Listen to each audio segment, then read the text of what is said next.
right? For example, there is no guarantee, right?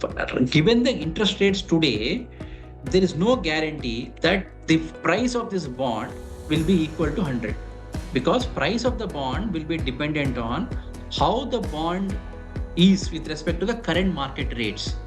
This bond is giving 7.5% on a particular principal of 100.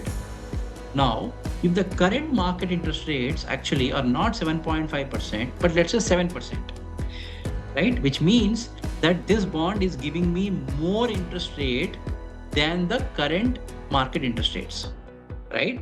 Therefore, market, obviously, why would somebody give more interest rate than the current market rate?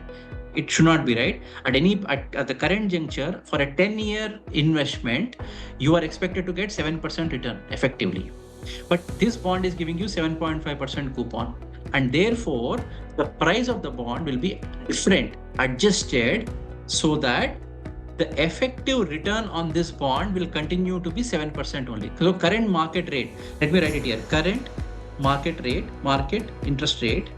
current market interest rate is equal to 7%, which means the price of the bond cannot be equal to 100. That means if you want to invest 100 rupees, you will not be, or rather if you want to invest 10,000 rupees, for example, investment amount is, let's say, 10,000.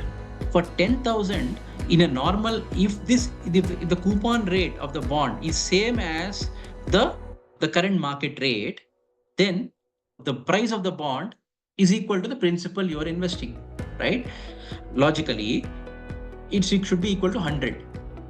On the other hand, because of the fact that this bond is giving you 7.5% coupon, whereas the market interest rate is 7%, you will expect that this bond to trade at a higher rate than the face value. So in this, for example, randomly I'm taking, obviously this is not correct. We'll have to do the exact pricing. We'll show you later.